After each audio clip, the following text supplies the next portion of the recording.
My name is Martin, and I am 60 years old. I've lived long enough to believe that nothing truly surprises me anymore, until the night my phone vibrated at 11:47 p.m., lighting up my dark bedroom with a single sentence that stopped my heart mid-beat. Dad, don't sell the house. I found something about Jennifer.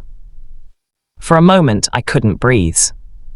The house, Jennifer, and my 17-year-old child, texting with fear instead of emojis. That was the moment everything I thought I knew about love, trust, and starting over began to unravel. I had bought the house 32 years earlier, fresh out of graduate school, hands shaking as I signed my first mortgage. It wasn't big or impressive, just a 2-story place with creaky stairs, a stubborn front door, and a maple tree out back that dropped leaves like it was paid to annoy me. That house had seen everything. My late wife Sarah laughing in the kitchen. Baby cries at 3 a.m. Homework spread across the dining table. Grief that sat so heavy in the walls after Sarah died that even the sunlight felt quieter. After Sarah passed, I stayed for my child, Emily, now 17, but when she started talking about college, about leaving, the house began to feel empty before it was even empty. That's when Jennifer entered my life. She was charming, warm, a little too understanding. She told me I deserved happiness again. She told me the house held too many ghosts. You don't need to live in a museum of pain, Martin, she said gently one evening, her hand resting on mine. You deserve a fresh start. Jennifer suggested selling the house. At first, I resisted. Then I got tired. Then I agreed. I listed it 3 weeks later. Emily didn't say much at the time. She's always been observant rather than loud, the kind of kid who listens more than she speaks. I mistook her silence for acceptance. I was wrong. The night of the text, I sat on the edge of my bed, rereading it again and again.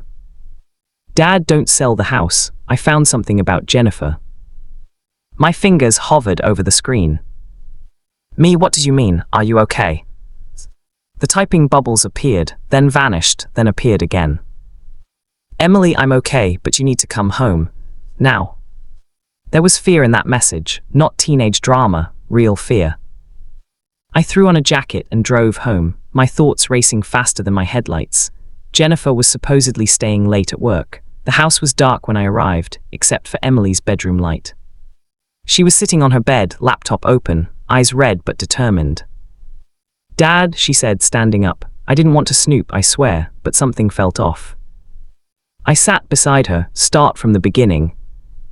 She swallowed. Jennifer asked me last week if I remembered when Mom signed the house papers. She asked if the deed was in both your names. That alone made my stomach tighten.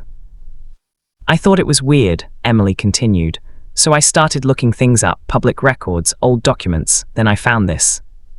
She turned the laptop toward me. What I saw made my blood run cold. Jennifer's name.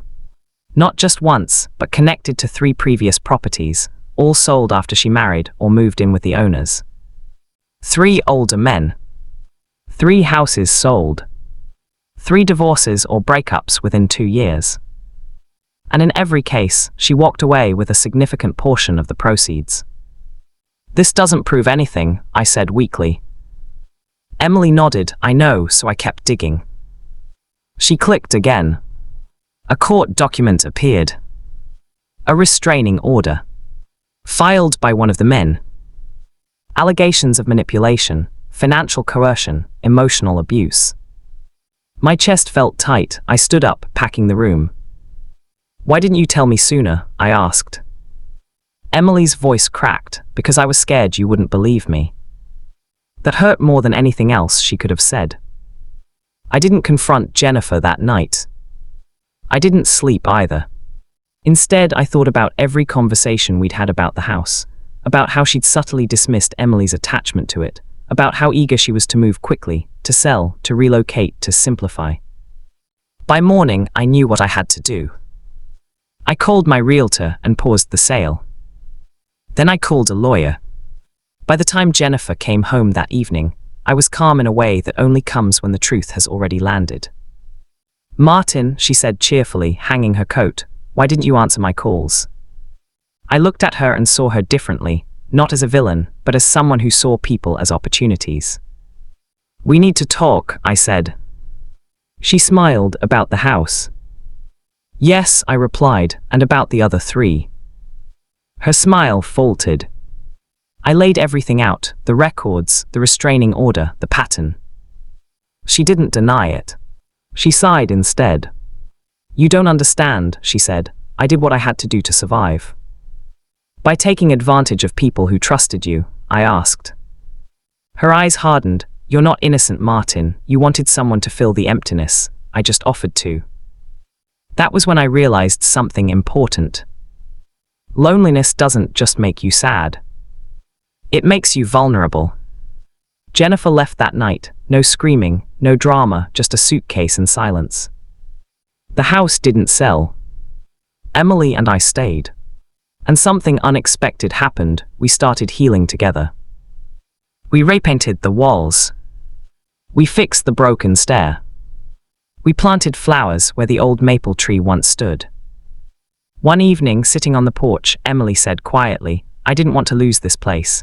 It's where Mom still feels close." I nodded, and I almost gave it away.